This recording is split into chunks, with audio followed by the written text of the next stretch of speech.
Good morning to the Honorable Prime Minister of the Council, members of the media, radio listeners via Simmerting of Radio 107.9 FM, Telums Tel TV Plus Channel 15, respective radio stations island-wide, and online viewers.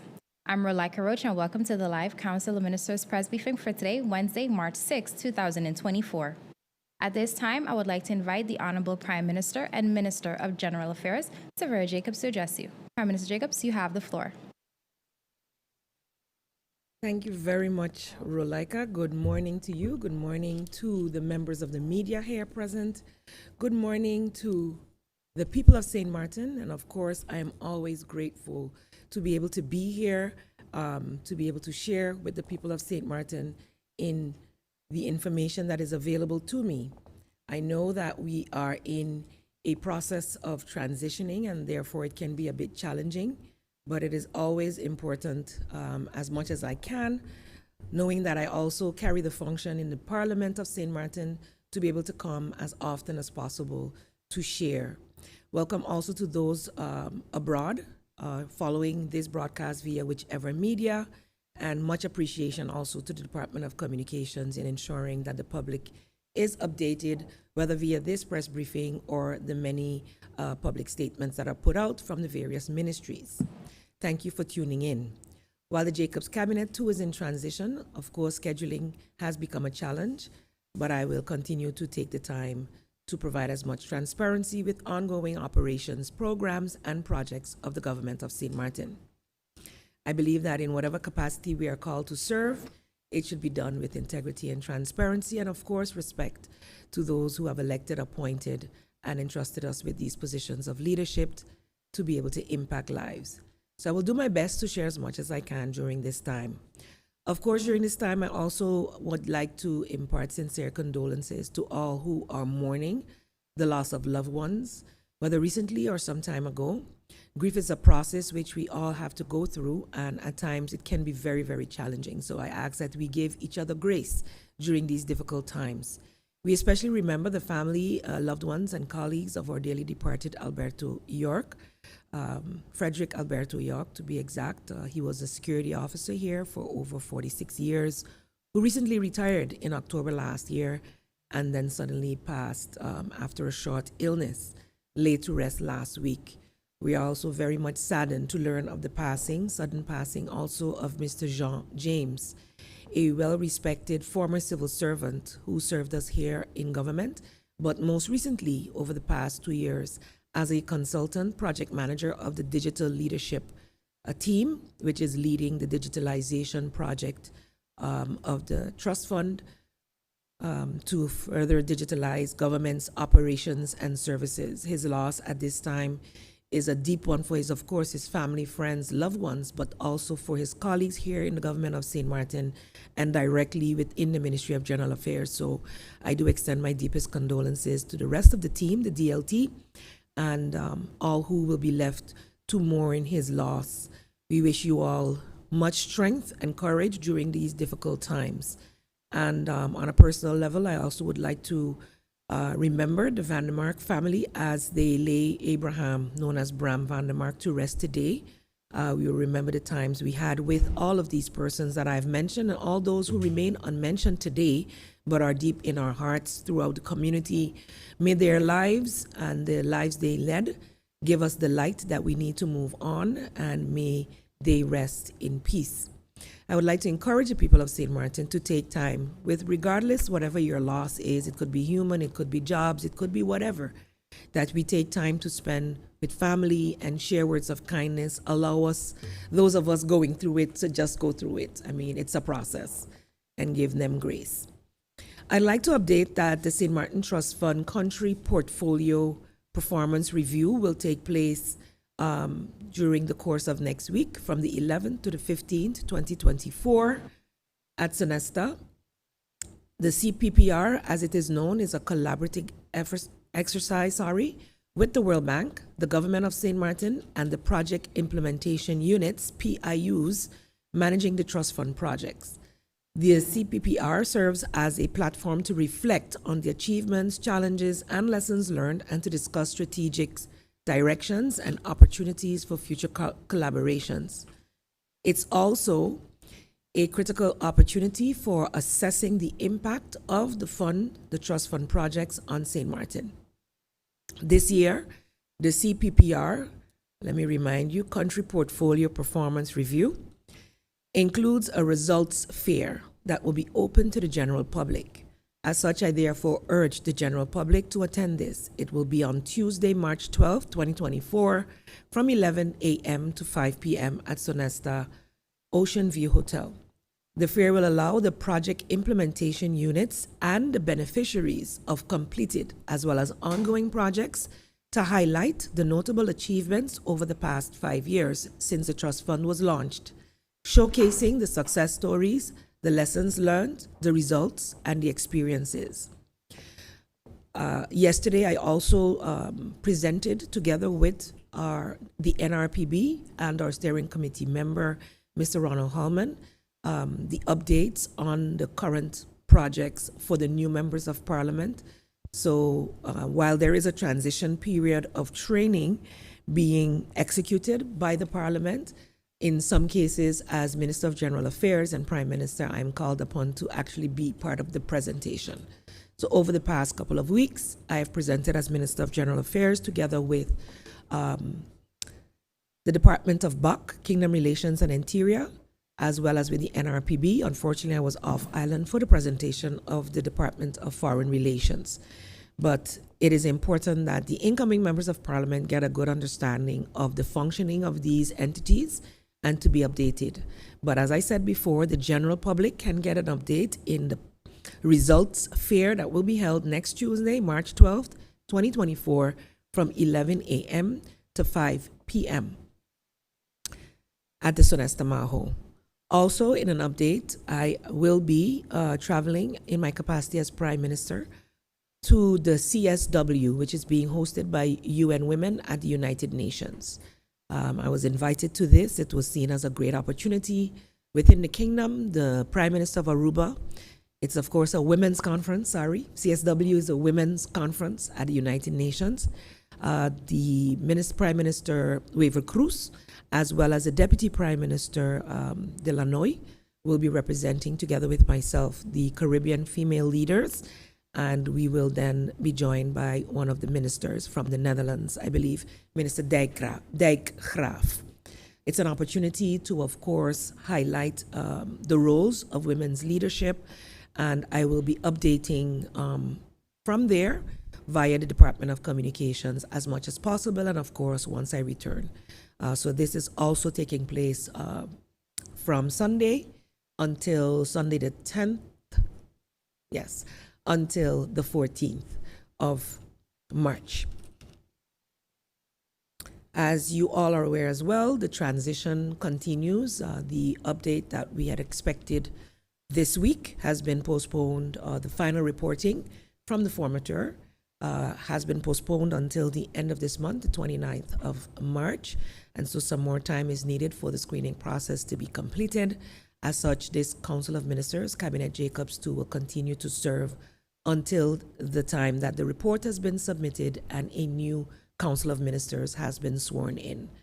So with that being said, that is my introductory remark, Rolika, and I am open now for questions. I would like to inform the media, however, that the funeral services that I mentioned earlier, that I would have to leave to attend that. So I will give the allotted time, but I will be leaving by 11:15 for that funeral. Thank you. Thank you, Prime Minister Jacobs, for your opening remarks. If you've just joined us, you are watching the live Council of Ministers press briefing for today, Wednesday, March 6, 2024. We now move on to the question and answer session. And Mr. Emily of Isle 92 Radio, you have the floor. Good morning, colleagues, Prime Minister. Prime Minister, as you mentioned, the screening process for the incoming ministers in the new government is in process. Are there clear criteria laid out in legislation for how that screening process is conducted? Who makes the ultimate decision whether a candidate passes or not? how do you protect it from becoming a political decision? And is there an appeal process?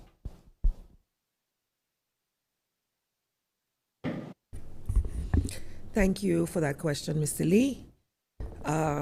Having gone through the process yourself together with me several years ago, and having been the formateur in the last two processes that we have gone through, the screening of candidate ministers is based on the legislation, integrity of ministers.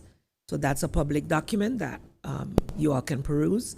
Based on what is stated therein, we are based on a national decree carrying out the screening voluntarily.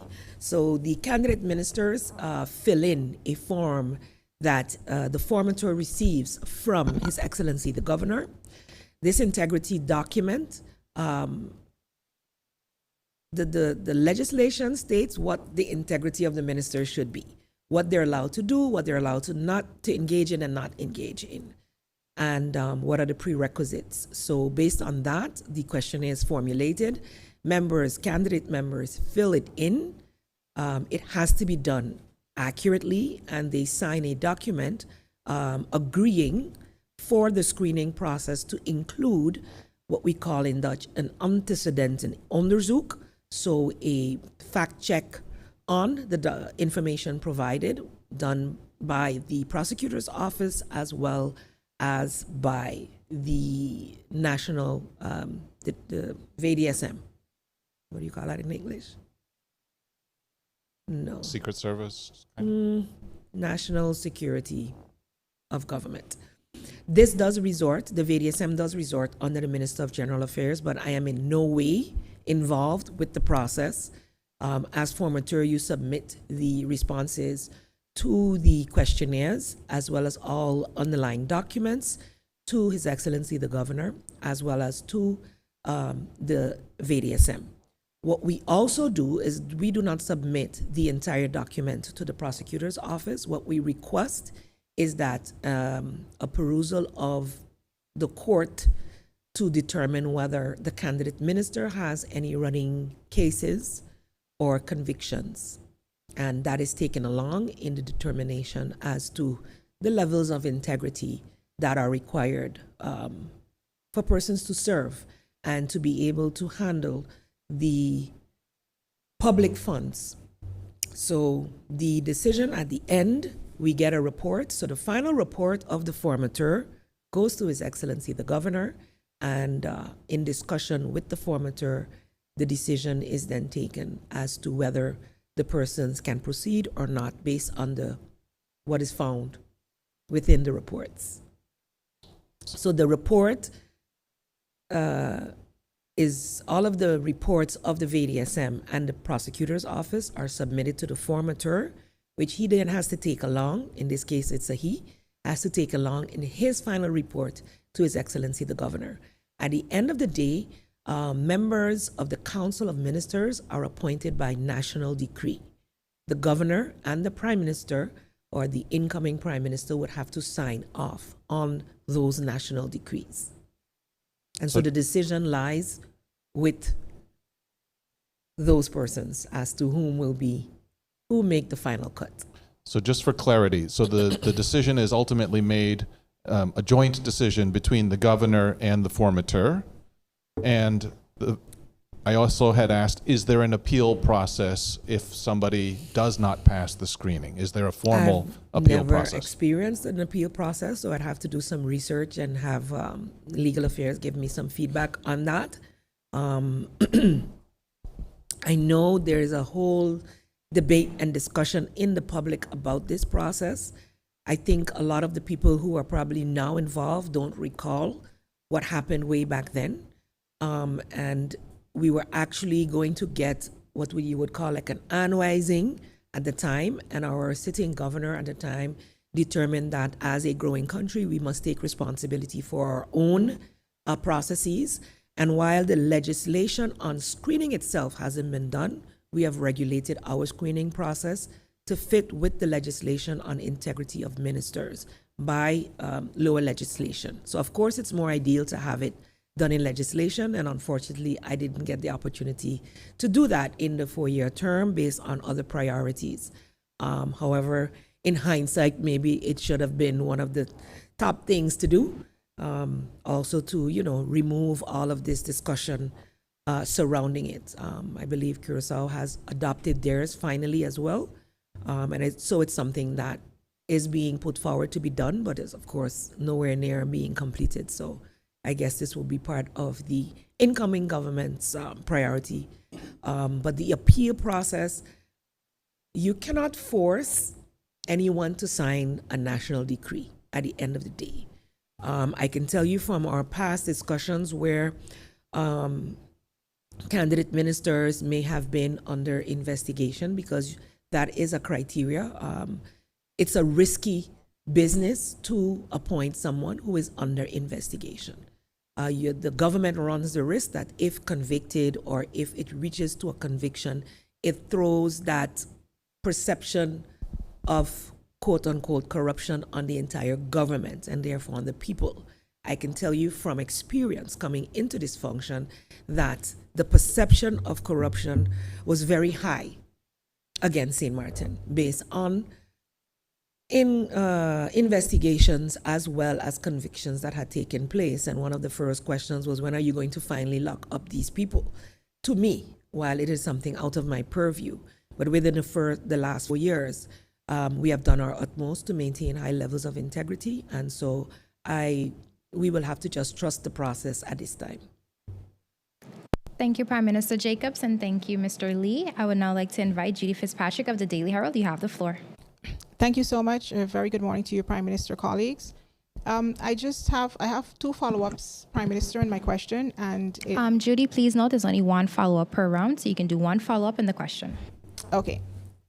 Prime Minister, therefore, week after week, this is a clarification. Week after week, you're the only person here to answer questions from the media. We see that there was a full turnout on the cruise ship of ministers there, yet there's no one here but yourself. Full. So I would like to ask, why is it that, where are the other ministers, and why is it that they don't show up to this forum to answer questions? Because we do have questions for them, and a lot of the times you don't have the full information in order to provide clarity to what we ask. So why are they not here?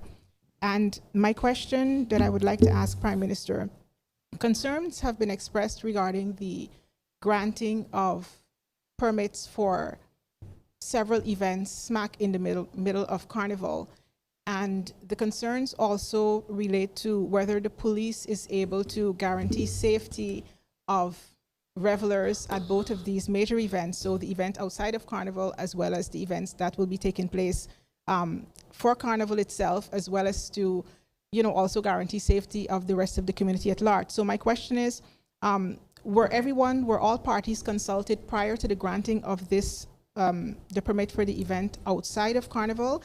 And is there any guarantees that revelers in the community can have that, safety, these events will be safe and they're able to offer protection? And on the same issue of Carnival, you had indicated last year to me, Prime Minister, that the boots that were damaged during the hurricane would have been ready this year. I did send some questions to you on that, and I'm hoping that you can provide me with some answers as to whether those boots are ready, and if they are not, when they will be ready. Thank you, Judy, for your question. As for the transition period and ministers being available for the press briefing, it's something that we discuss. It's part of our agenda in the Council of Ministers, and they notify whether they will be able to attend or not. It is not something that can be forced. Ministers have been providing updates via the regular, CoM, press statements, etc. And as we state here, if there are questions and persons are not here, then these can be submitted in writing.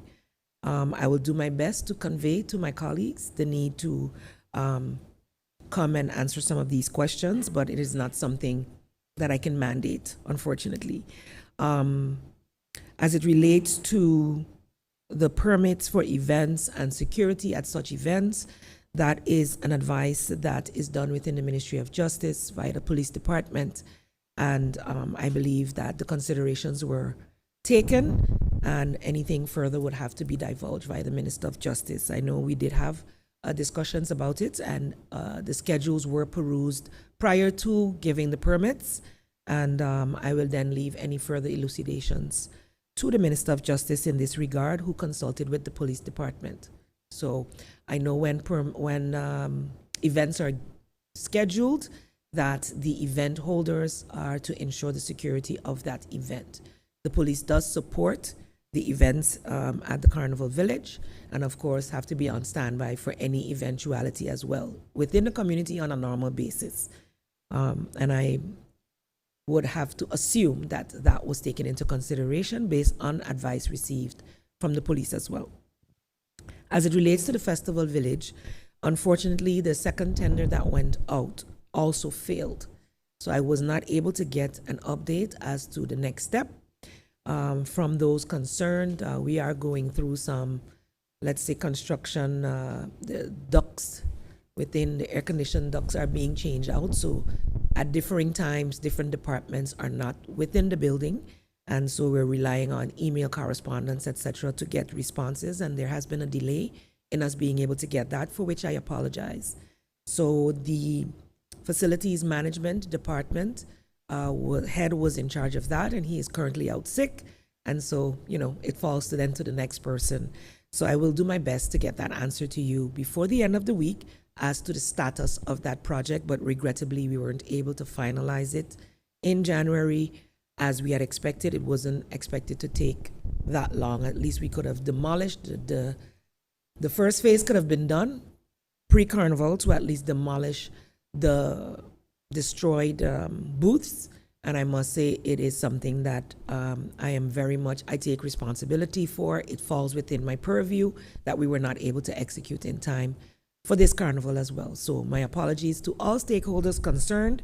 But when we put out public tenders and they fail, unfortunately, there is nothing that we who want the project to move on can do, because at the end of the day, how do you explain still putting someone to work when the tender did not come out with a vendor that could prove to carry out the work within the scope that was given? So I don't know if we need to adjust the scope.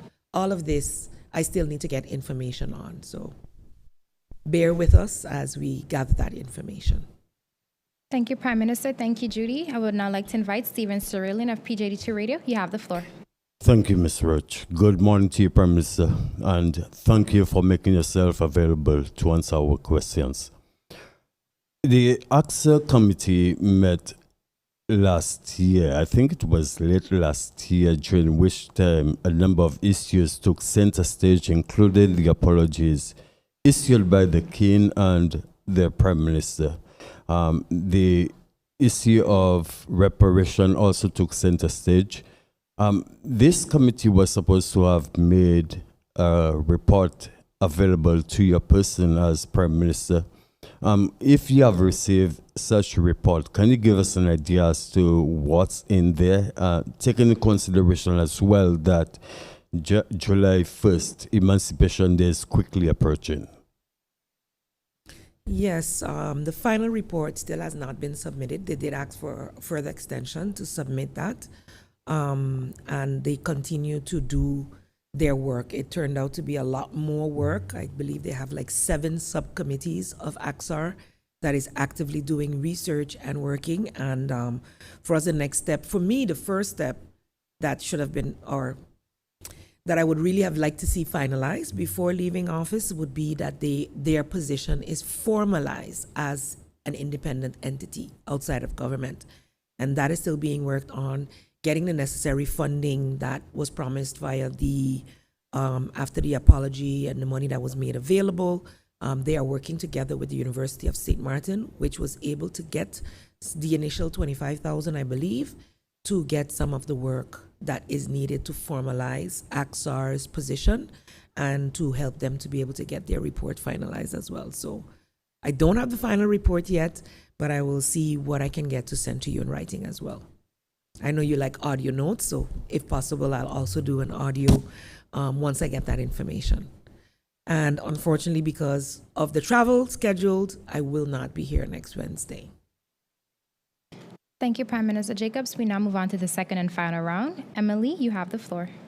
Prime Minister, there was an ad in the newspaper placed by the NRPB asking for signage about securing the resettlement area of impact. Is this related to the solid waste management? Can you explain a little bit what this is in reference to, and what project is it attached to?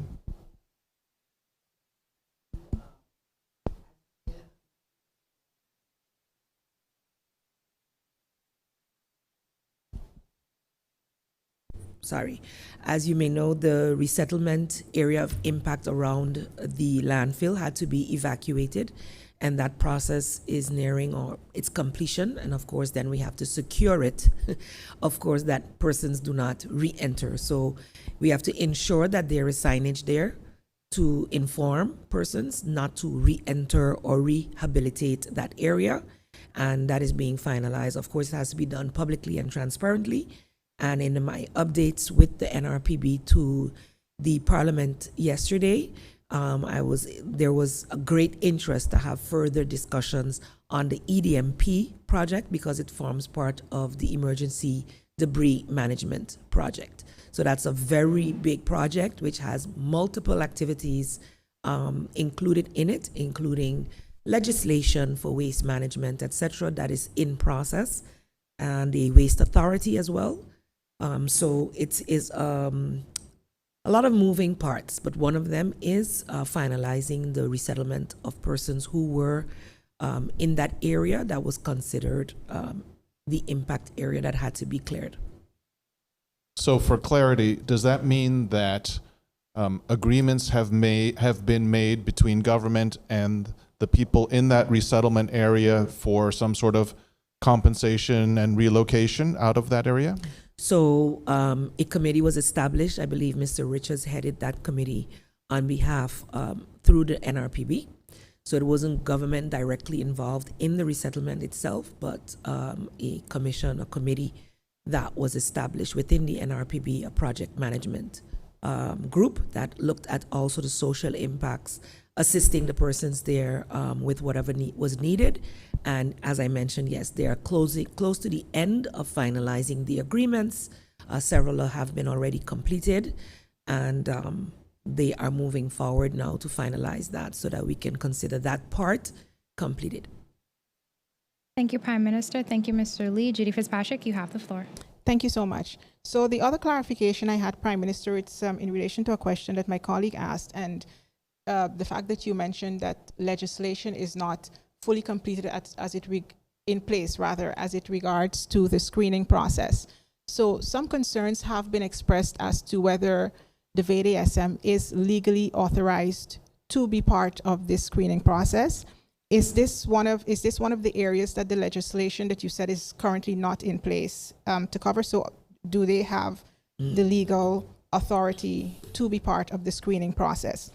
And my question, Prime Minister, the General Audit Chamber held a press conference, I believe it was 2 weeks ago, in which they indicated that based on a report that they had conducted, they recommended that ministers as well as members of Parliament return unused per diem, and also that ministers and members of Parliament travel economy class rather than first class.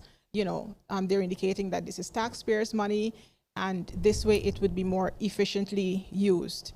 So my question to you, Prime Minister, I know that you're outgoing in your function as Prime Minister, but you will be in Parliament, so this would still apply to you. Are you willing to travel economy class, and do you agree that per diem that is not spent should be returned to government's coffers? And thank you so much. Thank you, Judy. First to the question as to the legality of the VDSM and the screening process. The VDSM's ordinance determines who they can and cannot screen. However, if government requires them to screen someone who is not within their purview, it has to be done with the permission of said person. Okay. So what has happened is that in us putting together lower legislation, we determined that by national decree that we would utilize this process. And in that, that's why I mentioned an integrity document is signed by the applicant or the candidate minister, wherein they agree to be screened by the VDSM, as well as to have a judicial research done via the courts of St. Martin. And the fact check that would take place based on the VDSM would focus on the facts that they placed in their form. So if you wrote in your form that, or within your CV, which is an attached document, a required attached document, that you have completed a bachelor's in the Netherlands or in the UK or in the US from this date to this date, they would fact check that. So this is how they judge the integrity of the ministers. You have to submit your finances and declare all bank accounts wherever they may be. You have to do certain things. So if then in their research they find that you did not declare, persons are given the opportunity to update their records in case they forgot. Things can be overlooked. And you have to, married persons in a relationship have to also do the same for their spouses. However, it is not as in-depth as an A-level or even a B-level screening that, say, the SGs and the CEOs of government-owned companies, CFOs, and other department heads have to go through. It is a very minimal screening to ensure that at least the integrity level of the minister, that they handle, that their taxes are up to date, and if not, that they have a payment arrangement, etc. So it's the candidate who has submitted the documents, submitted it and signed that they agreed to be screened. So if after the fact they are not approved as being able to sit as ministers, you agree to be screened. So I don't understand on what basis you are then able to go to court and appeal said decision. Yeah. In my opinion, and based on my experience, the legislation and courts could prove me wrong, because that is what it is there for, to challenge.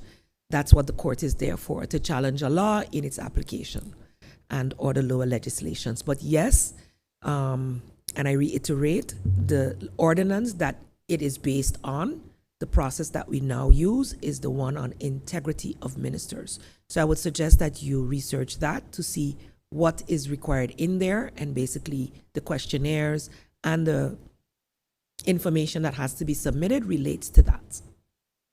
And then the question on the General Audit Chamber's report, we do have a travel policy in government where the amount is submitted. I know for sure at the civil servants level, the reporting has to be there. If it's always enforced, I cannot say off the top of my head, but legislation, or let's say lower legislation already exists, policy exists and can be further tightened to determine how that should be done. First class is used very broadly, but when we're booking for business travel, we're looking at business class, and sometimes it's not available. And we do travel, whether it's comfort or economy. At the end of the day, the office you hold is what you're representing. And so the opportunity to be able to travel and continue to work now that there's also Wi-Fi on board, etc. So it's basically a work trip. It's a work trip. It's not a pleasure trip. So it's not necessarily that you're going on first class to enjoy yourself. You're going in business. And I must say my last travel was fully economy by choice, because I had to be there particular dates and there were no business class seats available. So it is not a moot deal it is on availability. And I believe it comes with the territory. On St. Martin, we should be able to respect that. Opinions are there, yes. But when you travel in representation of the country, you are still, let me say in this current function, the Prime Minister. If I travel as a Member of Parliament, you also have diplomatic immunities. So it comes with the territory, and I think we can improve the reporting aspect. Yes, because more often than not, lately, with the prices out there, especially New York, in Europe, the Netherlands, and in Washington, where I travel mostly, it is much more expensive than we would think. And especially for international travels, if you do not book 6 months in advance, it is quite high, much more than we would normally budget for. But it is important to represent at those fora, and so I think then we as government make the choices as to how we're going to, what is the, how you call it, return on the investment of attending such a function. Thank you so much for that response. Thank Just you, a quick- Prime Minister. As we are constrained for time, I will go ahead and allow Stephen his question. Stephen, you have the floor. Thank you so much. Thank you, Ms. Roach. Prime Minister, I'm going to follow on the same press conference of the GAC. They also suggested that St. Martin eliminate the use of the CFT, as they strongly believe that there are other organizations on the island that can go do the work that the Committee for Financial Supervision is doing. Your reaction? Yes, and I would like to, before I go into that, still give a bit of the General Audit Chamber is a respected advisory body of government and parliaments. I didn't address the parliament part. Of course, the discussions over the years have been the budget of Parliament and their travels. And unfortunately, today at 11, the Parliament is meeting about those committees, those local committees, ad hoc and permanent committees of Parliament, but also the Parlatino ones. And I do have some strong feelings about that, which I would have liked to be in Parliament to express.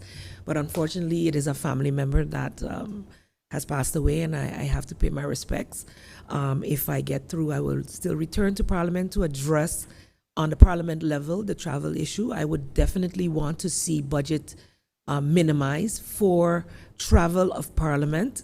In fact, you know, it is we as Parliament that determine which committees we want to be on. And so I asked one of my faction members to, and I will send it in writing before the meeting, to remove me from a couple of them. I did do minimally, but now when you get the final overview, most of the committees are quite full. And if you want to do a good job, in my opinion, you have to be able to focus on a few things that you are either have a strength in or a strong interest in, and be able to bring things to the floor of Parliament. So while I believe that some of the Parlatino meetings that I have attended in the past were quite helpful, you have to discuss, you get to discuss things with your regional colleagues.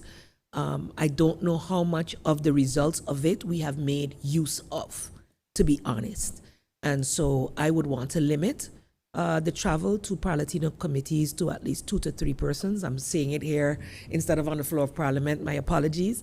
But we have to be more conscientious. What we have seen lacking in Parliament is good legislative support. So I would prefer to have budget reallocated from travels to, or wherever else, or maybe increase budget in any case to legislative support. And that is my opinion on the matter. And I will reduce my participation to only 2 committees of Parlatino. And I have to assess how many committees I've signed up for in the permanent and ad hoc committees. But I will definitely reduce those as well, because to be more effective, you need smaller committees. And if the committees is as large as the central committee, then it doesn't make sense to me to be effective in its work. So I hope I addressed that. And did I address the General Audit Chamber? What was the question? Oh, the CFT. I wholeheartedly agree with the General Audit Chamber. In fact, as you may recall, 2017, we had 2 balanced budgets. There are several, let's say, requirements to have the CFT removed. We are actually having a review done. We had a review done in 2021, and we're having another one done. I think it was 21 or 22. It's a periodic review that is done of the CFT. That's being done, and a committee, we have representation on that committee. And we had, the last report already mentioned some things and some recommendations and some maybe very lofty expectations that we should probably not be subject to any longer, seeing the reality of the world and the fact that, risks happen and you can fall into a deficit budget, etc. So we have had two balanced budgets, 2016-17. We now have two balanced budgets, 2023, 22, I believe. So if 2024 we can go through without any disasters, we would have met another of the requirements. So I think we're in a better position now. We've also caught up with our financial statements. So the level of accountability on St. Martin has raised, and I agree with them. There are other ways, the General Audit Chamber being one, to have the checks and balances within our finances here in government. So I agree we should look at ways in which we remove that that last condition that was placed on us in 2010 when we became a sovereign country within the state of the Kingdom of the Netherlands. Thank you, Prime Minister Jacobs. Thank you, members of the media. This brings us to the end of the question and answer session. Any further questions can be sent to the Minister's Cabinet in writing. Honorable Prime Minister of the Council, members of the media, radio listeners and online viewers, this brings us to the end of the live Council of Ministers press briefing for today, Wednesday, March 6, 2024. For rebroadcast, tune into stmartingov.org, SXM Gov Radio 107.9 FM, Tel TV Plus Channel 15, the official Facebook page of the Government of St. Martin, and YouTube channel Government of St. Martin. For video on demand, log on to the Government of St. Martin's YouTube channel. On behalf of the Department of Communication and the Government of St. Martin, I'm Rolika Roach and wishing you a pleasant day further.